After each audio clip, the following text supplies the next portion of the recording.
तभी हम लोग क्या पढ़े हैं, दो चर वाले रैखिक समीकरण जो, ठीक है। और इसमें क्वेश्चन ट्राई करने के लिए बोले गए थे। और सुनिए एक और बात, मैथ है तो मैथ सीखने वाला विषय है कि रटने वाला विषय है? सीखने वाले है ना, वो बढ़िया सीखना। मेरी बात समझ रहा है ना? तो जब देखिए एक और बात, मान लीजिए जो भी सवाल है आप लोग सामने कितना बार आता है, एक बार तो आपने पूरा क्लास में पूरा थ्योरी पढ़ा, समझा, कॉन्सेप्ट सीख लिया ना। अब जो भी एक्सरसाइज क्वेश्चन क्या करना होता है, घर पर ट्राई करना। अब जब आप ट्राई किए तो हो सकता है पूरा सवाल बन गया हो, या हो सकता है कोई भी सवाल न बना हो, या हो सकता है कुछ सवाल बने हो। मेरी बात समझ रहा है ना? तो आप अपने स्तर से ट्राई कर लिए ना। अब यहाँ क्या पूरा क्वेश्चन आपके सामने बनेगा, आप ध्यान से देखेंगे, समझेंगे। यदि आपको आता था तो रिवीजन हो जाएगा, हो सकता है कोई नया तरीका मिल जाए, और नहीं आता है तो, यदि नहीं आता है तो ध्यान से देखेंगे, समझेंगे, सीखेंगे। अब फिर घर पर जाएंगे क्या करेंगे, अंदाजी बनाएंगे। अब मान लीजिए क्लास में आप देखेंगे ध्यान से तो समझ में आ गया, होता है ना कि भाई कहां पर मिस्टेक कर रहे थे, सवाल नहीं बन रहा था, घर में आएंगे करेंगे, उसे बनाएंगे, बन गया तो ठीक है, नहीं बन रहा है तब क्या करेंगे, फिर अगले क्लास में आकर पूछ लेंगे, ऐसे सोल्यूशन देख लेंगे।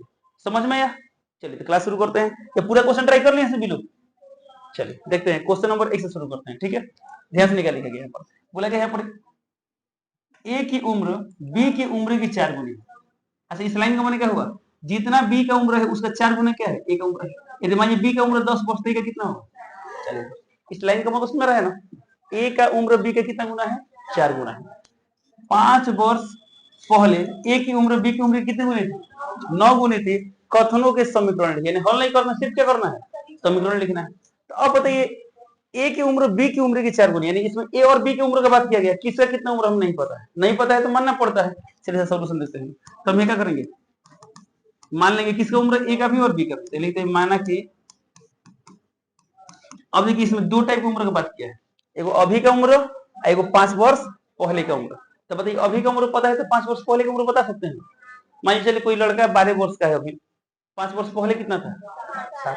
5 वर्ष बाद कितना हो जाएगा, 17 वर्ष। ये सब निकालना है ना आप लोगों को। चलिए तो ए, तो माना कि ए की उम्र या ए की वर्तमान उम्र, माना कि ए की वर्तमान उम्र, तो ए का वर्तमान उम्र कितना मान लेते हैं, x वर्ष। देख पा रहे सभी लोग, ए का वर्तमान उम्र हम कितना मान लेते हैं, x वर्ष मान लेते हैं, ठीक है। तथा बी की वर्तमान उम्र कितना मान लेते हैं, y वर्ष। ये हमने मान लिया। अब क्वेश्चन के अनुसार जो जो कंडीशन है वो कंडीशन फुलफिल करेंगे। अब लिख देंगे प्रश्नानुसार, यानी प्रश्न में क्या दिया है, प्रश्न के अनुसार क्या बोला जा रहा है। तो प्रश्न में कितने शर्त दिए गए हैं, 2 शर्त। कितने शर्त दिए गए हैं, 2 शर्त। ये लिखेंगे पहली शर्त से, क्या लिखेंगे यहाँ पर, पहली शर्त से। तो पहला शर्त क्या बोला गया है, ए की उम्र बी की उम्र की 4 गुना है। ए का उम्र यानी x, x का मान क्या है, b का 4 गुना है, b है y, तो क्या हो जाएगा 4। एक समीकरण आ गया, इस समीकरण क्या मान लिए, एक मान। कोई दिक्कत? अब चलते दूसरी शर्त में, लिखेंगे दूसरी शर्त, दूसरी शर्त से ध्यान दीजिए। अब दूसरा शर्त क्या है, तो बोला गया इसमें कि 5 वर्ष पहले ए की उम्र। और 5 वर्ष पहले ए की उम्र बोला है, तो ए का भी उम्र x है, तो 5 वर्ष पहले कितना होगा, x - 5, दे लीजिए x - 5 हो गया। तो x - 5 क्या है, 5 वर्ष पहले ए का उम्र है। बोले बी की उम्र की 9 गुने थे, यानी 5 वर्ष पहले जो बी का उम्र था ना उसका 9 गुना था। तो 5 वर्ष पहले बी का उम्र कितना होगा, y - 5। अब इसका 9 गुना देखा करेंगे इंटू 9 आ गया। इसे सिंपलीफाई कर लेंगे, x y एक साइड कर लेंगे, बढ़ के इसे हल करना है, नहीं करना है तो यही बात छोड़ सकते हैं। तो समीकरण 1 और समीकरण 2 आ गया। तो क्वेश्चन में क्या बोला, समीकरणों को लिखे, दोनों समीकरण मिला कि नहीं मिला, मिल गया। बहुत यदि यहाँ पर नहीं सोच पाएंगे उनके लिए उपाय बता दें। अब यहाँ क्या करेंगे लोग, वर्तमान उम्र लिखे है ना, इसे नीचे क्या करेंगे, 5 वर्ष पहले का भी उम्र लिख देंगे। तो 5 वर्ष पहले इसका उम्र कितना होता है, x - 5, इसका होता है y - 5। यहाँ पे लिखना आसान है। कितना समझ गया, कोई दिक्कत इसमें? अब क्वेश्चन नंबर 1 बन जाएगा। चलिए आगे बढ़ते हैं। देखिए क्वेश्चन नंबर 2 यहाँ पर 2 अंकों की एक संख्या है। अच्छा बताइए कितने अंक की संख्या है, 2 अंक की संख्या। अच्छा बताइए, मैं लिख दे 75। 75 कितने अंक की संख्या है, 2 अंक की संख्या। 89 कितने अंक की संख्या है। अच्छा 2 अंक की संख्या में क्या होता है, एक इकाई अंक होता है, क्या होता है, इकाई। यदि किसी संख्या के इकाई अंक और दहाई अंक पता है तो संख्या लिख सकते हैं। चलिए मैं बोली इकाई अंक 2 है और दहाई अंक 5 है, संख्या क्या बनेगा, 52 यानी 52 बनेगा ना। तो यहाँ तक वो पता है कि सर एगो 5 है एगो 2 है, इसे क्या पढ़ेंगे 75 यानी 75, इसे पढ़ेंगे 89 पढ़ते हैं लोग। अब मान लीजिए वो इकाई अंक हमको पता है कि x है और दहाई अंक y है, तो संख्या क्या बनेगा, yx बनेगा। तो इसे लिखेंगे तो गड़बड़ होगा। बोले क्या है, ये y और x कोई अंक तो नहीं ना है, इसे लोग क्या समझे, गुणा में, किसमें है, गुणा में। अच्छा मान लीजिए ऐसे बोले कि संख्या का इकाई अंक 1 से दहाई अंक y मान लेते हैं। तो मैं अभी बोले इकाई अंक 5 है, दहाई अंक 7 है, हमने लिख दिया 7 5। ये तो स्पष्ट समझ रहे 75 है। ये सब 7 × 5 बोलते हैं क्या? नहीं ना बोलते हैं, इसे आप 75 बोलते हैं। अब इसकी बात करें तो मान इकाई अंक 1 से दहाई अंक y है, आपने इसको लिख दिया yx, तो इसे लोग क्या समझेंगे y × x लिखा है कि नहीं? तो सर फिर इसके लिए उपाय क्या है? तो अब देखिए ये 89 मान 89 लिखे हैं, इकाई अंक 9 और दहाई अंक 10, तो इसको हमेशा लिख सकते हैं दहाई अंक 8 है, सॉरी दहाई अंक कितना है 8, तो दहाई अंक 8 है तो इसे लिख सकते हैं 80 अब प्लस 9। सही गलत? मान बोले किसी संख्या का इकाई अंक दिया है 5 और दहाई अंक दिया है 7, तो दहाई अंक 7 है 10 × 7, इकाई अंक 5 है तो प्लस 5, 5 × 1, इकाई में 1 जोड़ते हैं, दहाई इकाई में कैसे गुणा करते हैं 1 से, दहाई में 10 से, सही करें में 100 से। इसको हल करें तो इतना एक नहीं है 75 पाएगा ना। तो यह कॉन्सेप्ट हम यहाँ अप्लाई कर सकते हैं। ठीक है, इकाई अंक है x, दहाई अंक है y, समझ सकते हैं, संख्या बोल सकते हैं 10y + x। अब इसमें तो गड़बड़ नहीं हो, यहाँ पर गड़बड़ हो रहा था, कितने के लॉजिक समझ में आसान है? चलिए देखते हैं।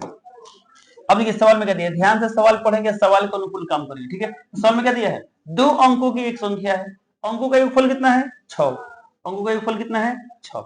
इसके पास बोला गया है, देखिए यहाँ पे एक कंडीशन है, अंकों का योगफल कितना है 6, अंकों को उलट जाने से नई संख्या बनती है, पहली संख्या कितनी गुनी है 7/4 गुनी। यदि पहली संख्या के इकाई और दहाई अंक क्रमशः x y हो तो कथन को x y के दो समीकरणों में व्यक्त करें। इसको भी हल नहीं करना, खाली क्या करना है, समीकरण के रूप में लाना है। अब बताइए इसमें संख्या का इकाई अंक दिया है दहाई अंक, मान इकाई दहाई अंक मान संख्या का बात किया गया है, कितने अंक संख्या है 2 अंक, तो 2 अंक की संख्या तभी बना पाएंगे जब हमें क्या पता हो, इकाई अंक पता और क्या पता हो, दहाई अंक पता। नहीं पता है तो मान लेंगे कुछ, क्या लिखेंगे, माना कि संख्या का इकाई अंक, संख्या का इकाई अंक, ध्यान देंगे तो संख्या का इकाई अंक कितना मान ले, x मान लेते हैं, तथा दहाई अंक, तथा दहाई अंक y, क्या मान लिए y। अब तो इकाई अंक दहाई अंक पता है तो संख्या ले सकते हैं, तो इसलिए वह संख्या क्या होती है, इसलिए वह संख्या, तो संख्या क्या होगा, इकाई अंक है 1 और दहाई अंक है 10, y है, तो y में किसे गुणा करेंगे 10 से, तो 10y + x। सही गलत? तो वह संख्या इतना गया, संख्या गया ना। अब आते हैं प्रश्न में क्या बोला गया, तो लिखेंगे प्रश्नानुसार, प्रश्नानुसार पहली शर्त से, पहली शर्त, तो प्रश्न में पहला शर्त क्या है, तो बोला गया अंकों का योग 6 है, अंकों का योगफल 6 है, तो एगो अंक x है दूसरा y, यानी x + y का मान कितना दिया है 6, तो x + y = 6, एक समीकरण मिल गया, समीकरण क्या लिखिए 1। अब दूसरी शर्त से ध्यान दीजिए, दूसरी शर्त, अब ये दूसरा शर्त क्या बोला गया है, तो बोला गया यहाँ पर देखिए अंकों को उलट जाने से, अंकों को उलट जाने से जो नई संख्या बनती है, तब यहाँ चाहे तो लिख सकते हैं।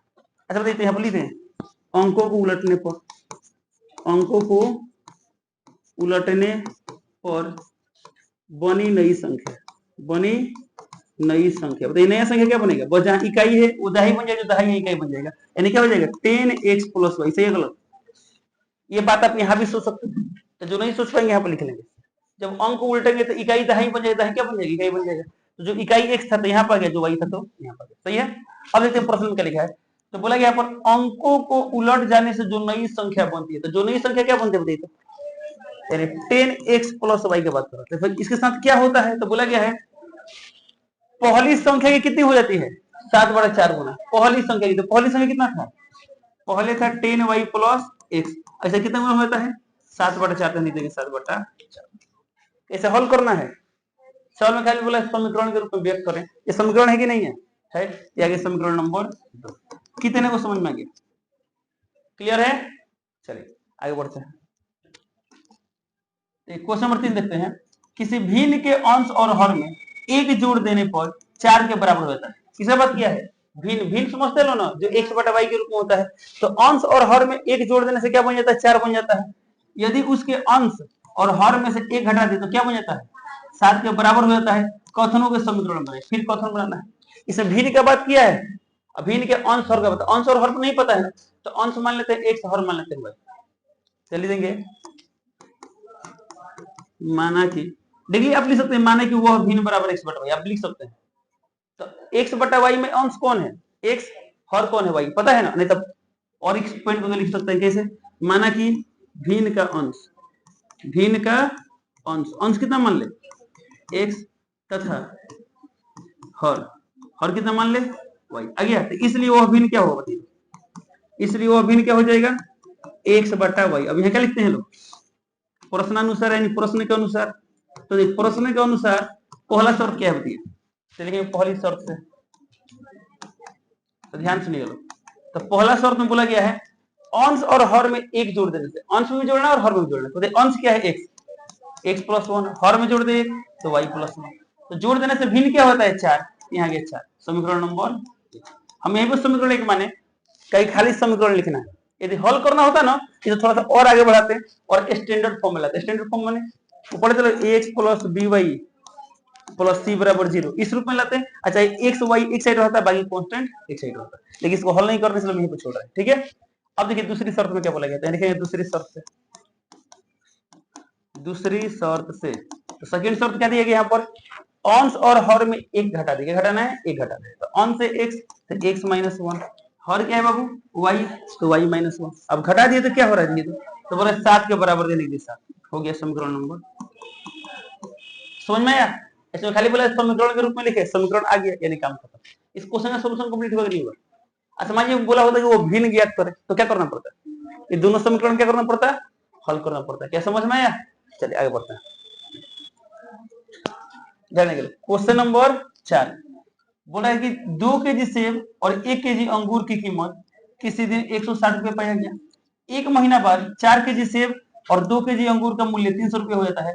कथनों के समीकरण बनाए, आलेखीय प्रदर्शन भी करें। दो काम करना है, समीकरण बनाना है और समीकरणों का क्या करना है आलेखीय प्रदर्शन करना है। तो चलिए शुरू करते हैं। तो बताइए इसमें क्या क्या बात किया गया, सेब और अंगूर के कीमत का बात किया गया।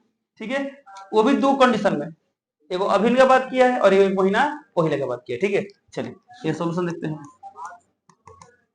क्या ऐसे एक महीना बाद का बात किया है, चलिए ठीक है लिखेंगे लोग। माना कि 1 केजी सेब का मूल्य, 1 केजी जैसे लिख सकते हैं सेब का मूल्य बराबर 100 रुपया पर केजी। इसका मतलब क्या हुआ 1 केजी का ही ना दाम हुआ, जैसे लिख सकते हैं माना कि 1 केजी सेब का मूल्य, इसमें कीमत लिखा है तो कीमत लिख देंगे। ठीक है, सेब का कीमत कितना है 100 रुपया। कितना रुपया है 100 रुपया, 100 रुपया तथा 1 केजी, एक और क्या दिया है अंगूर, अंगूर का कीमत कितना मान लेते हैं y रुपया। अरे अभी मान रहे हैं, मुझे पता है यहाँ पर 2 केजी सेब और 1 केजी मूल्य दोनों का मिलाकर दे दिया 160 रुपया। हमको ये थोड़ी पता है कि 1 किलो सेब का दाम कितना है 1 किलो अंगूर का दाम कितना, नहीं ना पता है, दोनों मिला कितना रुपया। ठीक है, तो हमने 1 केजी सेब का मूल्य कितना मान लिया 100 रुपया और 1 केजी अंगूर की कीमत कितना मान लिया y रुपया, इतना मान लिया लो ना। अब आते हैं प्रश्न में, चाहे तो आप इसमें वो भी ऐड कर सकते हैं, बड़ा भी निकल लिखेंगे प्रश्नानुसार।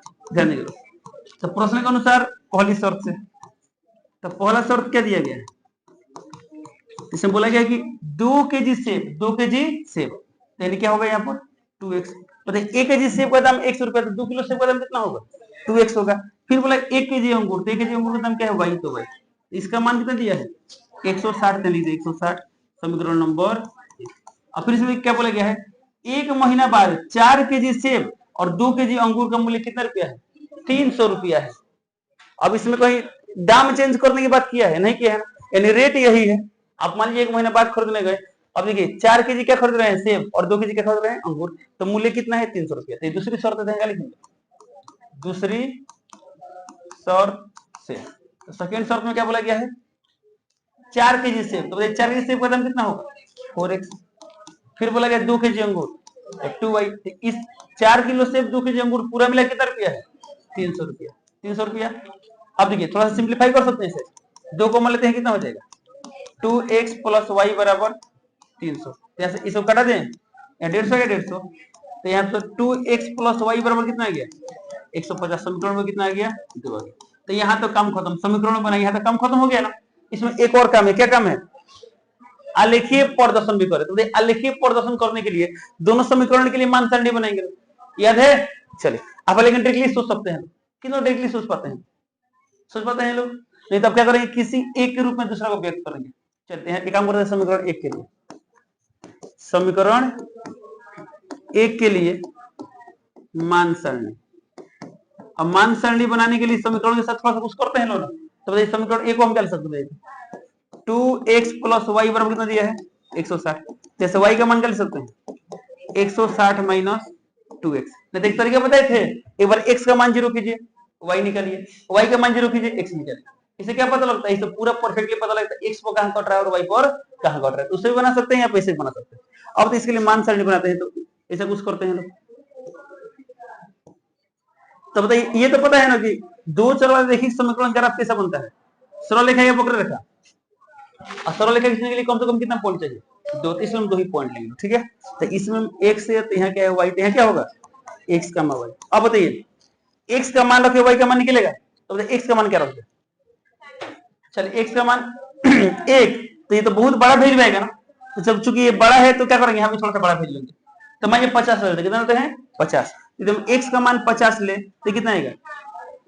यहाँ 50 तो ना 100, तो 60 ना आ जाएगा। अच्छा समझिए x का मान मान लीजिए कितना लेते हैं? 60 लेते हैं। कितना लेते हैं? चाहे 80 लेते हैं, कितना लेते हैं? 80। यदि हम x का मान 80 लेते हैं तो कितना आएगा? 0। तो कितना आ गया? 50 का मान 60 और ये कितना आ गया? 80 का मान 0। किसी दिक्कत? इस तरफ किसके लिए मान सरणी बनाएंगे? समीकरण 2 के लिए। चलिए किसके लिए मान सरणी बोला? समीकरण 1 के लिए। आप किसके लिए बनाएंगे लोग? समीकरण 2 के लिए। चलिए समीकरण 2 के लिए मान सरणी। तो समीकरण 2 क्या दिया है यहाँ पर? 2x plus Y. 2x plus Y बराबर कितना दिया है? 150। यहाँ से y का मान कितना आ गया? 150 माइनस 2x। समीकरण में कितना? ऐसे 2 था नहीं, यहाँ पर कुछ नहीं। अब देखिए इसके लिए बॉक्स बनाएंगे। ये x y दे क्या होगा? x का मान y। अब बताइए यदि हम x का मान मान लेते हैं, रख लेते हैं कितना? 50। तो x का मान 50 तो y का मान कितना आएगा? 50 आएगा। सही है। अरे x का मान 50 तो 50 गुना 100, 150 में से 100 के 50 है ना आएगा। हल कर लेंगे लोग। अब देखिए हम x का मान मानते रख लेते हैं कितना रखते हैं? 60 रख लेते हैं। तो 60 पे है कितना आएगा? 30। सही गलत? आप कुछ भी ले सकते हैं। तो कितना गया? 50 का मान 50 और ये कितना गया? 60 का मान 30। सही है। अब देखिए 4 पॉइंट है, तो ये दोनों पॉइंट को मिलेंगे तो समीकरण 1 का आलेख मिलेगा, और यही दोनों पॉइंट को मिलेंगे तो समीकरण 2 का आलेख मिलेगा। अब चलते हैं एक्स वाई तल में। तो चलते हैं, इसे हम लोग कार्तीय तल बोलते हैं ना। चलिए ये पॉइंट आपको दिमाग में होना चाहिए। पॉइंट याद रखिए सभी लोग। 50 का मान 60 है और क्या है? 80 का मान 0। अब क्या करेंगे लोग? एक्स वाई तल बनाते हैं। और ये पता इसमें कोई निगेटिव वैल्यू नहीं था ना, तो निगेटिव एक्सिस तो छोटा रहे तो वो चलेगा, ठीक है। ये X dash Y Y dash, ये 0। कितना कितना का अंतराल लें? 10-10 का अंतराल लेंगे, इसमें सब कवर हो जाएगा। तो 10-10 का लीजिए, 20-20 का लीजिए, आपकी इच्छा, ठीक है। चलो 10 10 20 30 40 50। इसमें मैक्सिमम मान कितना था? 80 तक गया है। या 20-20 डालते हैं, ठीक है। चलिए ये 20 40 60 80 100। सही है। ये कितना? -20 -40, इधर जरूरत नहीं है, ठीक है। इधर 20 40 60 80 चल रहेगा ना। -20 -40 -60, कोई दिक्कत? चल अभी बोर्ड पर हमें कौन सा पॉइंट चाहिए था समीकरण 1 के लिए? 50 का मान 60 और 80 का मान 0। तो बताइए 50 का मान 60 कहां पाएगा? तो 50 कहां? 40 60 के बीच 50 आएगा। यहाँ 50 और इसके सामने 60 जाना, तो 60 ही ना दिखे। हालांकि ग्राफ पेपर में क्या होता है, ये स्पष्ट दिखाई देता है। तो यहाँ पे क्या किया बोला? यह पॉइंट क्या है? 50 का मान 60। कोई दिक्कत? ये सब काम आपको एग्जाम में कहाँ करना होगा? ग्राफ पेपर, तो उसमें स्पष्ट पॉइंट दिखाई देते हैं ना। दूसरा क्या है? दूसरा 80 का मान 0, तो 80 का मान 0 यहीं पर है। अब इसके से क्या करेंगे? इन दोनों पॉइंट को क्या करेंगे? ठीक है। और इसमें इसका नाम लिखिए। इसका नाम क्या था? समीकरण 1 का नाम क्या था? देखिए 2x प्लस वाई बराबर 160। 2x प्लस वाई बराबर 160। सही है। चलो अब इसमें देखिए लो, 50 का मान 50 कहां पाएगा? तो x का मान 50 तो y का मान 50, तो 50 इधर है ना कहीं है, यानी इधर कहीं है। सही है। चलो यानी इसके सामने इसके सामने, इधर तो नहीं आएगा। अब क्या दिए तो दूसरा है 60 का मान 30, तो x का मान 60 है, y का मान 30, तो तीसरे में नहीं आएगा, यानी इधर तो नहीं आएगा।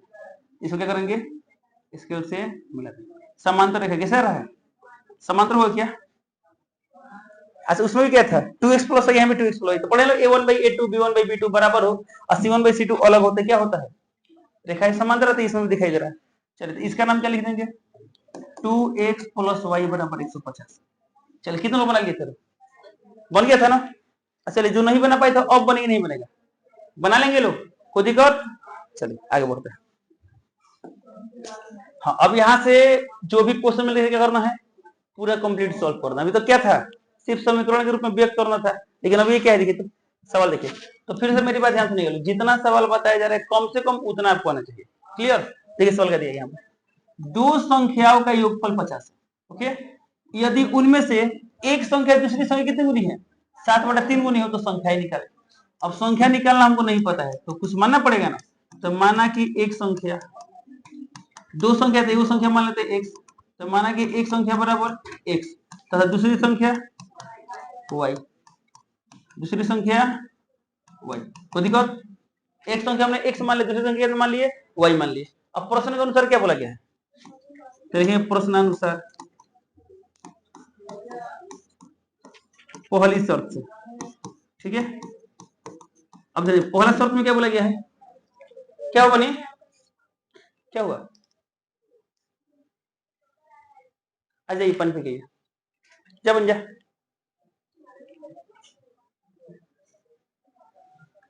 चल देखिए बोर्ड पर आप लोग, तो पहला शर्त में क्या बोला गया है, ध्यान देंगे लोग, दो संख्या का योगफल 50 है। अच्छा योगफल 50 है ना, इसका मतलब क्या हुआ, x प्लस y का मान कितना दिया है 50 का 50 है, समीकरण कितना मान लिया, कोई दिक्कत।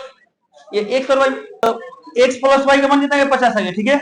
अब क्या लिखेंगे, दूसरी शर्त से ध्यान देंगे। अरे भाई सेकंड शर्त क्या दी गई यहाँ पर, यदि उनमें से एक संख्या दूसरी संख्या कितनी गुनी है, 7/3 गुनी, यानी एक संख्या, तो एक संख्या यानी x, तो x का मान दूसरी संख्या का, दूसरी संख्या यानी क्या है y, तो y का 7/3 यानी क्या लिखेंगे 7/3 y, सही गलत, क्लियर यहाँ तक। अब देखिए बोर्ड पर समझिए बड़े सब, दो समीकरण है, दोनों का करना है, हल करना है। अब यहाँ समीकरण 2 मान लीजिए, अब दो समीकरण हल करने में बहुत ज्यादा तरीका है कि नहीं है, अरे यहाँ कौन तरीका सबसे आसान होगा, x का मान दिए प्रतिस्थापन विधि, कौन विधि, प्रतिस्थापन। इस x का मान क्या करेंगे, इसमें रख देंगे, इसे समीकरण क्या मान लिए 2, लिखिए x के मान को समीकरण 1 में रखने पर, क्या लिखते हैं x के मान को समीकरण 1 में रखने पर, तो इसके मान को यहाँ रखे तो बताइए क्या होगा, तो 7y/3 लिख सकते हैं, अब प्लस क्या दिया यहाँ पर y, अब बराबर क्या है 50। अब इसका लघुत्तम कितना आएगा 3, तो 7y प्लस 3y बराबर 50, तो 7 3 10y/3 बराबर 50, तो 0 0 कैंसिल कर दें, तो y का मान 5 3 15। अब y का मान आ गया, तो y के मान को कहाँ रख देंगे, समीकरण 2 में रखेंगे, ठीक है। चलिए ध्यान दीजिए, तो लिखेंगे y के मान को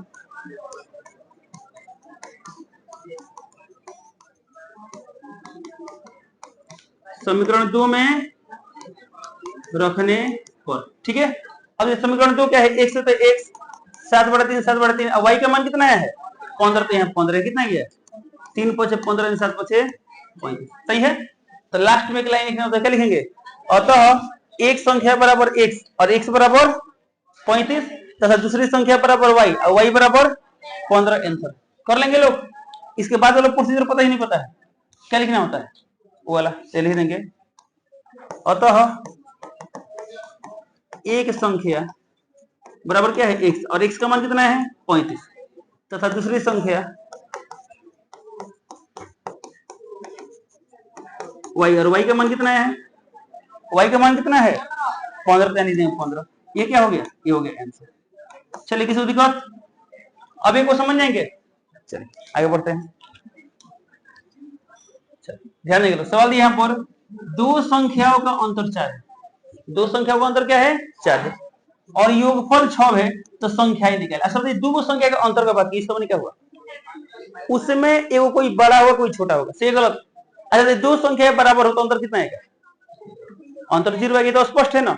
अब मैं दो संख्या निकालना तो कम इसमें बड़ा होगा क्या छोटा होगा, कैसे सर बोल रहे हैं बड़ा छोटा होगा। देखिए तो अंतर 4 है, यदि बराबर होता तो क्या होता 0 आता।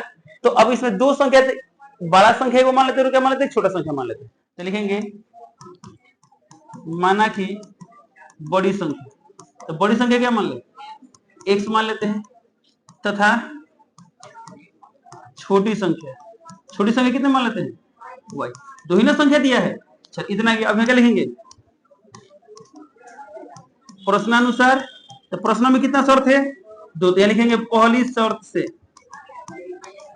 चलिए देख पा रहे से भी लोग, तो पहला शर्त में क्या बोला जाने के लोग, दो संख्याओं का अंतर 4 है, दो संख्याओं का अंतर क्या है 4, तो इसका मतलब बड़ी संख्या में छोटी संख्या घटाएंगे तो कितना आएगा 4, तो x माइनस वाई बराबर 4।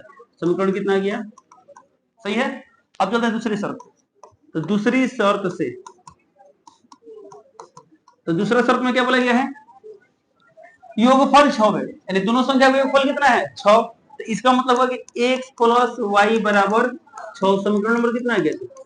अभी दोनों हल करना है, तो इस दोनों को हल करने के लिए आपके पास कितने व्यवस्था है 5 तरीका पढ़े, चलो 5 तरीका, पांचों में से कोई से हल कर दीजिए, ठीक है। तो आपको कौन आसान लगता है विलोपन विधि, चलिए विलोपन समझाते हैं।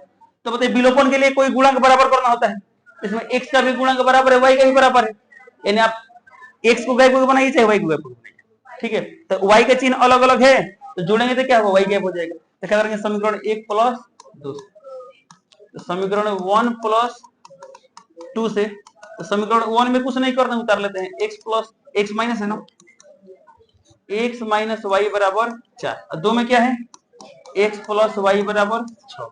अब जोड़ना है, तो जोड़ने में चिन्ह बदलना पड़ता है नहीं, तो y माइनस में प्लस में कैंसिल हो जाएगा, यहाँ x और x क्या हो जाएगा 2x बराबर 6 4 10, यहाँ से x का मान कितना आ गया 10/2 यानी कितना आ गया 5। क्लियर। अब x के मान को कोनो समीकरण में रख दीजिए, तो 1 में रखे 2 में रखे, 2 में रखे, चलिए रखते हैं।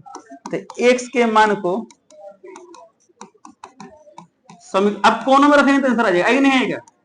समीकरण 2 में रखने पर, तो x का मान कितना है 5, तो 5 प्लस y बराबर 6, तो y का मान कितना आ गया 6 माइनस 5 यानी कितना आ गया 1 आ गया। अब लास्ट लाइन आइए, लास्ट लाइन लिखने आता है, कौन लिखते हैं यहां से लिखते हैं लोग, ये लिखते हैं लोग, लिखते अतः बड़ी संख्या बराबर x, और x का मान कितना है, अब इधर देखिए, इधर इधर हमको उधर मार रहे हैं आप लोगों के पास, ठीक है। देखिए बोर्ड पर बड़ी संख्या बराबर x, लास्ट में लिखना होगा, क्या लिखेंगे अतः बड़ी संख्या, अब बड़ी संख्या का मान क्या था x, अब क्या x का मान निकाले हैं लोग 5, तो लिख देंगे 5, और नीचे इसके क्या लिखेंगे तथा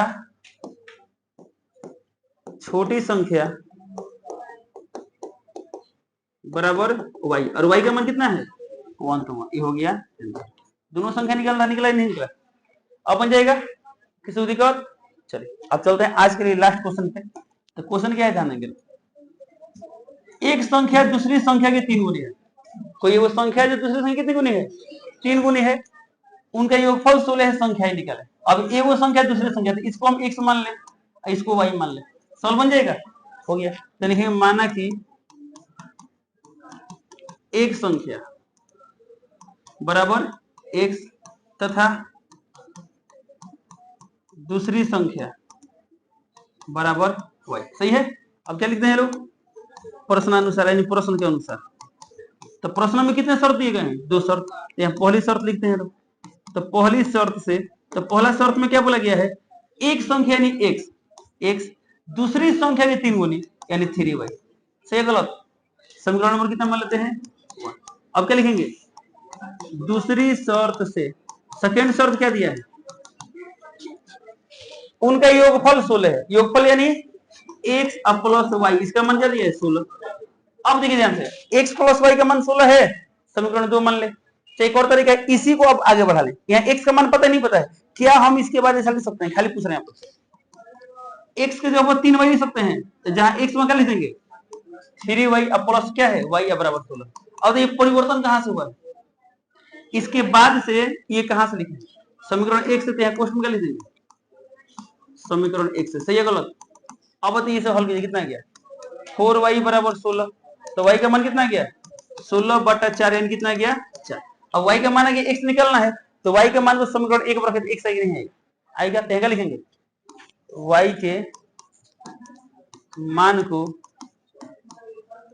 समीकरण एक में रखने पर, तो यदि y के मान को समीकरण एक पर रखें तो क्या आएगा, तो एक से तो एक 3 है 3 और y का मान कितना है 4, तो 4 3 12। हमें क्या निकालना था, संख्याएं निकाले, यानी दोनों संख्या निकालना था। चलिए देंगे अतः एक संख्या बराबर क्या है 1 और x का मान कितना है 12 तथा दूसरी संख्या y और y का मान कितना है 4। ये हो गया आंसर। एक और ध्यान देंगे, बात ध्यान से मेरे पास परीक्षा में आप क्या करेंगे, जो भी आंसर रहेगा ना इस आंसर को आप जांच कर लेंगे सही है गलत है। कैसे जांच करेंगे लोग, तो क्वेश्चन की कंडीशन पूरा करेगा तो आंसर सही नहीं तो गलत है। बोले कैसे, बोला कि एक संख्या दूसरी संख्या के 3 गुना है। देखिए तो आपका आंसर जो है कि एक संख्या के साथ 3 गुना है 4 3 12, यानी पहला शर्त पूरा। अब सेकंड शर्त में आते हैं, उनका योगफल 16 है, जोड़िए तो 12 4 16 16 रहा है ना, यानी कंडीशन फुलफिल हो रही है ना, आपका आंसर क्या है सही। कि जांच करने में समय लगा तो जांच करना इसलिए जरूरी है। मान लो अभी तो आप घर पर बनाते हैं सवाल तो क्या होता है आंसर दिया रहता है मिलाते हैं ना, बट एग्जाम में वैसे ही जांच करना होगा। तो किसी दिक्कत, आज का होमवर्क क्या है, एक और बात फिर से बोल रहे हैं, मैथ उतारने वाला विषय नहीं, आप उसे ध्यान से देखिए समझिए सीखिए, अंदाजे बनाइए, नहीं बनता क्या करेंगे फिर पूछे होंगे फिर सिखाएंगे। यदि आप क्लास में अगर में ध्यान से देखे होंगे समझे होंगे तो सवाल क्या हो जाएगा बन जाएगा। तो ये कितना बार हो गया आप लोगों को, एक बार घर से ट्राई किए, एक बार अभी देख लिए, और फिर घर पे आके अंदाजे बनाएंगे, नहीं बने तब ना जरूरत पड़ेगा इसका। कितना समझ आ गया, तो आज का होमवर्क क्या रहेगा, इसके आगे सवाल क्या करेंगे, इसके आगे भी ट्राई करके आएंगे, अगले का सॉल्यूशन किया जाएगा।